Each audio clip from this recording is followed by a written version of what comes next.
"I'm sorry, I think you have the wrong table," she said, her polite smile barely masking her surprise.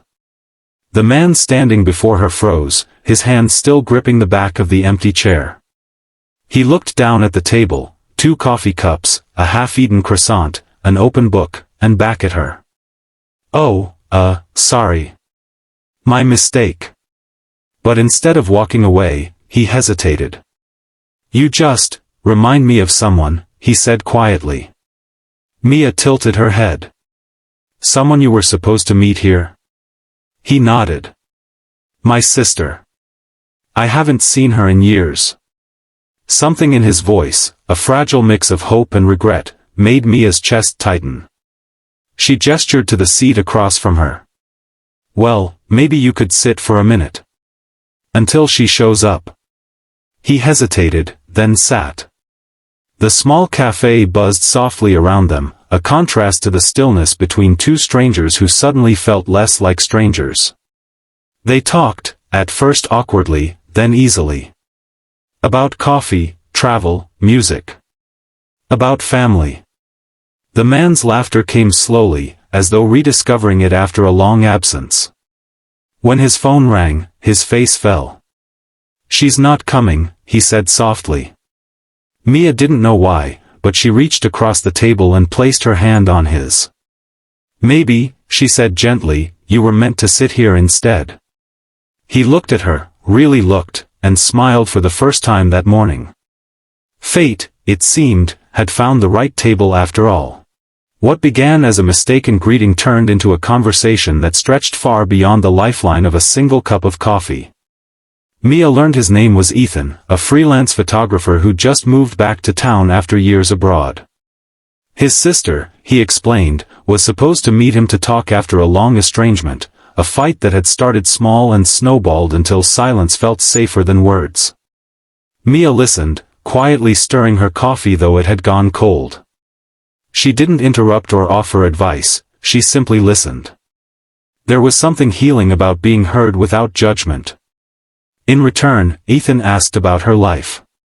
She told him about working long hours at the library, the comfort she found in stories that always seemed to resolve better than real life. She didn't mention the loneliness she carried, the kind that made her linger at coffee shops just to be near other people's laughter. When the waiter came by with the check, Ethan reached for it, but Mia shook her head. "You needed someone to talk to today," she said. "Consider this a favor from fate." He smiled, but his eyes shimmered with gratitude. "Then maybe I'll return the favor someday." As he stood to leave, Mia noticed a folded photograph slip from his wallet, a picture of a young woman with the same green eyes. He looked at it for a long moment before tucking it back. "I'll call her," he said suddenly, voice firmer now. "After this. I think I finally can." Mia's smile was warm. Then maybe fate's plan is already working. They parted with a promise, not of romance, but of renewed hope. Neither realized then that their paths had only just begun to intertwine. 3 weeks passed before Mia saw him again. It was a gray Saturday morning, and she was hurrying through the drizzle toward the library when something in a shop window stopped her, a photograph. It showed an elderly man feeding pigeons on a park bench, sunlight falling gently across his wrinkled smile. The credit line read, "Ethan Cole Photography." She stepped closer. Below the image was a flyer. "Faces of Kindness, a community exhibit, opening tonight." That evening, curiosity led her there. The small gallery hummed with quiet conversation, the walls alive with portraits, strangers captured in moments of tenderness and truth. And there, standing near a table of framed photos, was Ethan. When he saw her, his face lit up like he'd been waiting. "You came," he said simply. Mia smiled. "I told you fate had a plan."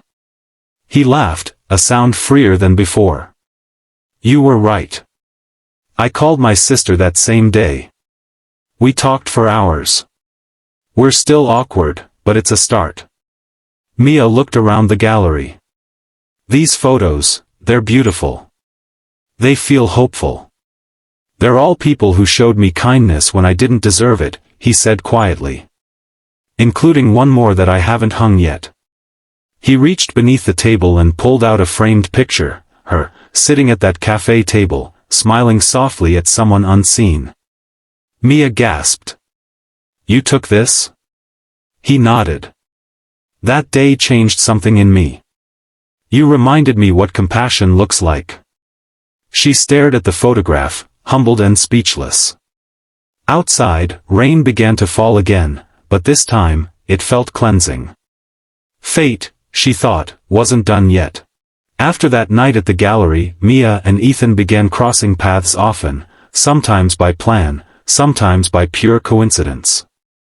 Coffee turned into conversations, conversations into friendship, and friendship into something softer, harder to define. But fate, as Mia had learned, rarely drew straight lines. One chilly afternoon, Ethan called, his voice quieter than usual. My sister's in the hospital, he said. Could you come? She found him sitting in the sterile hallway, shoulders hunched, eyes red-rimmed. Without a word, she sat beside him and slipped her hand into his, the same way she had that first day. Hours passed in silence and soft whispers.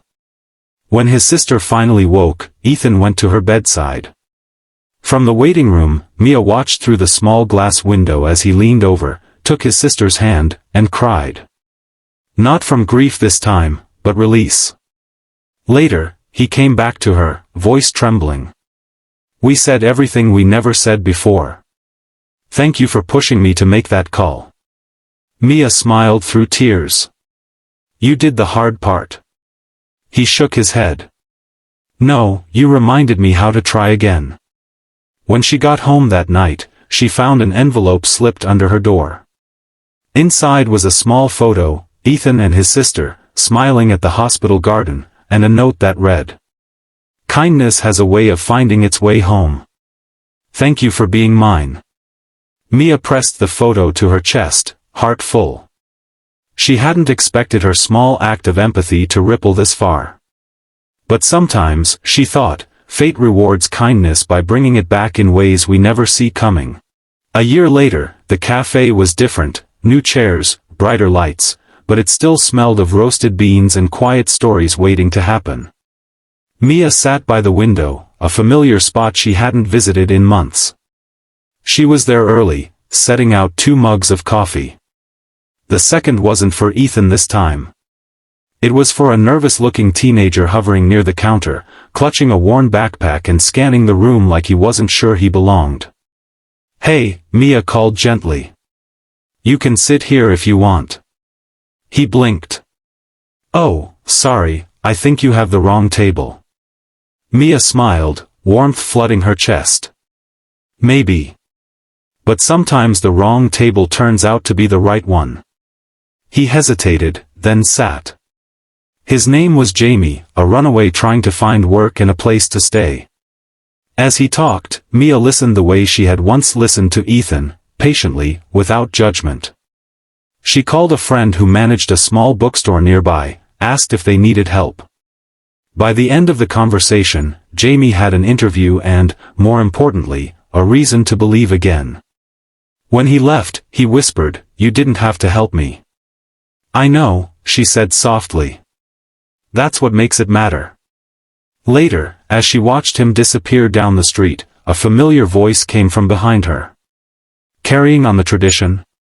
Ethan asked, sliding into the seat across from her. Mia grinned. "Guess fate's still sending people to the wrong tables." He laughed, taking her hand. "Or maybe it just knows where kindness sits." Outside, sunlight broke through the clouds, warm and steady. And inside that little cafe, fate smiled, its plan, perfectly complete.